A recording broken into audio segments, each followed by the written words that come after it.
Hello, everybody, and welcome to another Star Wars, the Expanded Universe Book Talk with Dorn Geek. I am your host, Dorn Geek, and today we are going to cover the third and final book, thank goodness, in the Black Fleet Crisis Trilogy, Tyrants Test. Let's get right to it. Yes, we are talking Tyrants Test today, Book 3 of the Black Fleet Crisis Trilogy. The cover, again, done by the wonderful Drew Struzan. This book is, this cover, the cover of the book is a wonderful depiction of the main characters and stuff. And we're really, this is a book that very much focuses on our main characters, especially Luke and Leia. We do have a third one, but very much Luke and Leia. It was published in December of 1996, so this trilogy all came out like all throughout 1996. This was kind of one of the only like Star Wars sets of books to read in 96, written by Michael P. Cube McDowell, who, again, I said this the last time, but I think this is his only adventure into this. Let's look at the timeline that we're in for this. We're at 17 ABY, 17 years after the Battle of Yavin, 17 years after Han and Luke made their way, manipulated their way, whatever, throughout the Death Star, the first Death Star, and got themselves into a position to rescue Leia.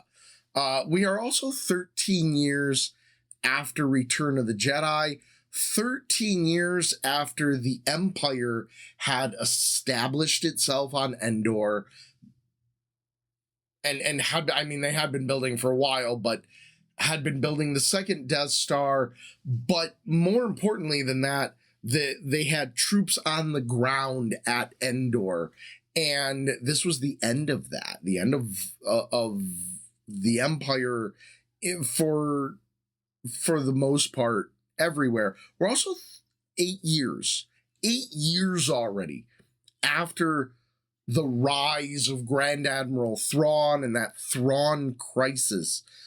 It's been 8 years since that happened. To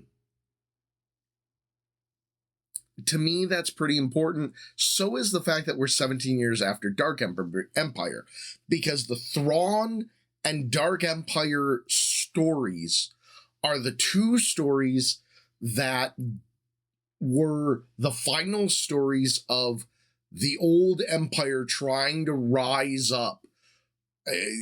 Okay, for the most part, there's gonna be some stuff, but it's they're the last times that leaders from the old Empire really try and bring it back. Let's look at the ages of our heroes. We're here. Luke and Leia, the Skywalker twins, are 36 years old. 36 already. It's so wild to me that we get to see them. They're like kind of in the prime of the beginning of their real like matured roles, right? At 36. That's where you are. Like you finally have started doing something and getting into the leadership part of it. Han Solo is 46, and Han Solo has not changed a whit since we met him at 29 years old in episode 4. He's still that same guy. You would think he would grow and change a little bit, but no. But he is 46. So Lando Calrissian is 48, and even though he's kind of in the same position as Han, he hasn't grown any, he hasn't changed any. Like, Lando is Lando at this point.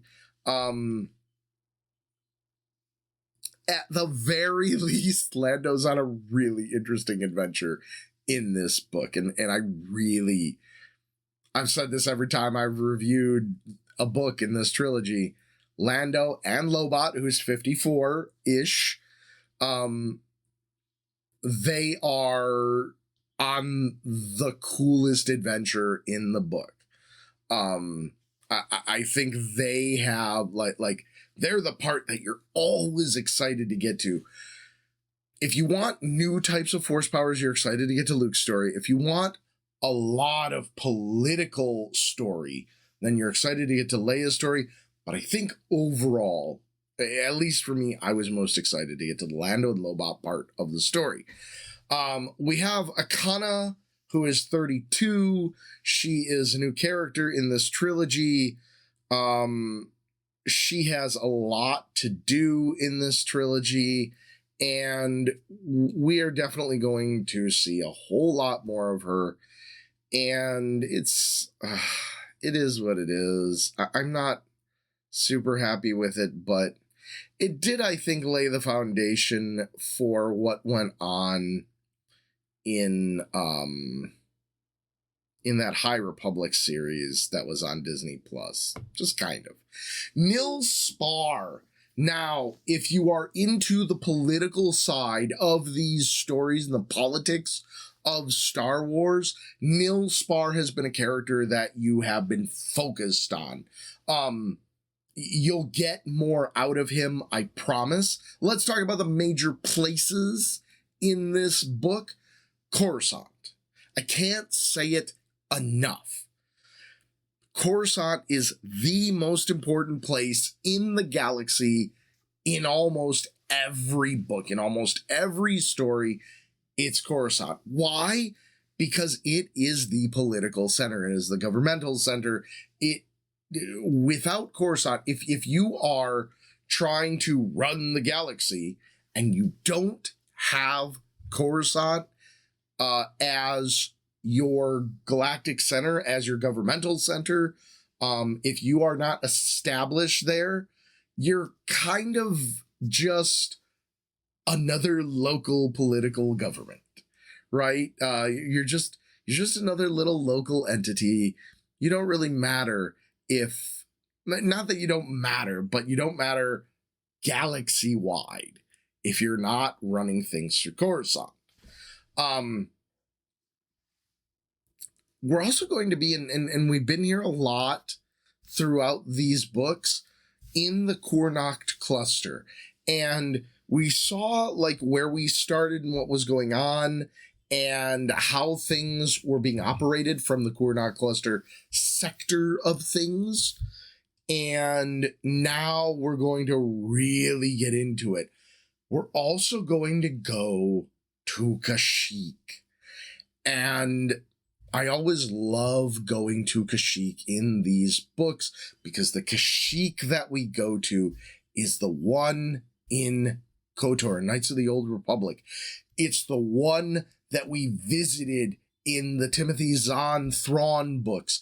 It feels like the real Kashyyyk, and it's the one where if you're going to go to the ground of Kashyyyk, it's a dangerous place that not even the Wookiees go. And we're going to get to see that Kashyyyk quite a bit, actually, in this book, and really get to expand that idea even a little bit more in this book. It is also not the last time we're going to be visiting Kashyyyk. Kashyyyk is important throughout the timeline. And then we're going to be on the Mudslot. I know. I've been rolling my eyes for 3 books now. It's just not my favorite part of the story, okay? This is my book, dog. I get to have the opinions. But we are going to be aboard the Mudsloth. It is an important part of this story.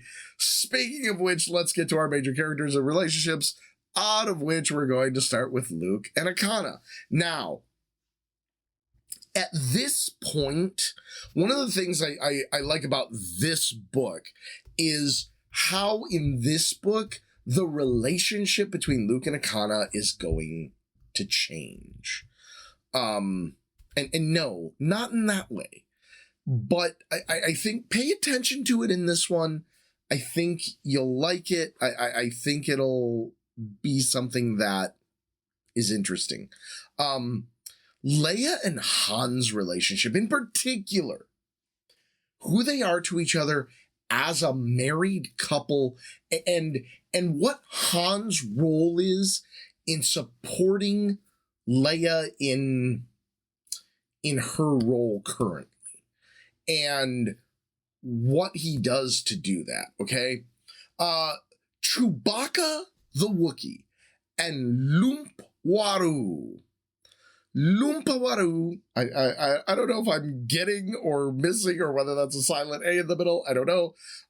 If you don't know who he is, watch the Star Wars Holiday Special. Please don't do that. Just look him up on Wikipedia. Lumpawaru and Chewbacca and their relationship is something that we're going to see in this book. Han Solo and the Yavetha. Now, I vaguely mentioned the Yavetha before, and I probably should be mentioning them a little bit more than I am, but I've been trying to tease you through these book talks and get you to read the books. If I talk a lot about the Yavetha, I'm giving a bunch about this series away, so I'm just telling you there's a thing between Han and the Yavetha. Make sure you don't miss it. Lando and Lobot. This is, again, I've been saying this the whole time. This is my favorite part of these books. Their friendship and their ability to work together, their ability to problem solve together, is just absolutely beautiful in these books. And I encourage you to absorb as much of it as you can. Pay close attention to it. The other relationship to pay really close attention to is to Lobot and the Vagabond.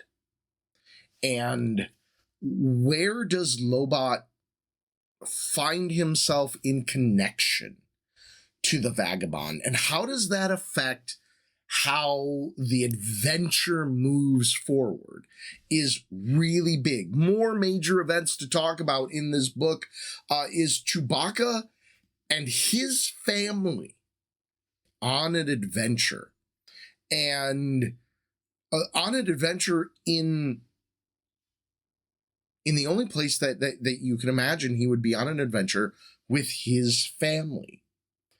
And this has been something that we haven't talked about a lot, with like what's going on with Chewbacca until this book. So I think you'll really like that part. I really enjoyed that part of it. I enjoy being on Kashyyyk. So we're gonna see Leia be required to really grow as a leader and decision maker in this book in ways that we have not seen her have to grow and evolve since we first met her. Leia's kind of been who she is. Now she's going to have to be more. We're going to get to see there's, and this is only if you know what's coming, unfortunately, and I'm just going to tease you. There's something coming, and it's a connection between the Yavetha and the Vong. I don't want to give you much more than that. It's just a little tease into our future. We are going to be getting to that point where we get to talk about them, but not just yet. Right now, we got to talk about Lobot's abilities. And again, his connection to the Vagabond and how all that works itself out. And again, this is another thing that has a connection to the Vong. And again, I'm not going to tell you a whole lot about it, but if you already know the Vong, you will see that connection. If you don't know the Vong, you'll see it when you get there. I talked about Leia and Han's relationship and Han's, who he is to supporting Leia in her current role, and we're going to see a dilemma arise between the two of them, or involving the two of them, I guess is probably a better way of putting it. And just the way that works out is something. I'm overusing the word interesting, but something good to see. Okay. And then we're going to see Luke learn new powers. And honestly, okay, so I've been complaining about this for 3 books now. I don't like this new power thing. It's okay. The new information, on the other hand, the new information that Luke learns in this book really actually is pretty interesting. And so don't sleep on that last part with Luke. That last part with Luke, I would say the very beginning of the first book and Luke's role in the beginning, and then now Luke's role at the end, are the best parts of Luke's story. So it has a decent payoff, it has a decent beginning, and then the middle is kind of, I don't like it that much, but whatever.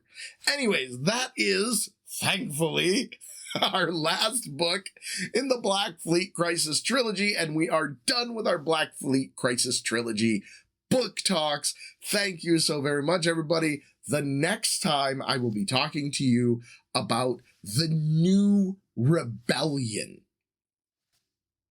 This book I enjoy a whole bunch more.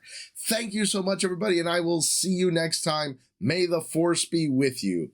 Bye, everybody.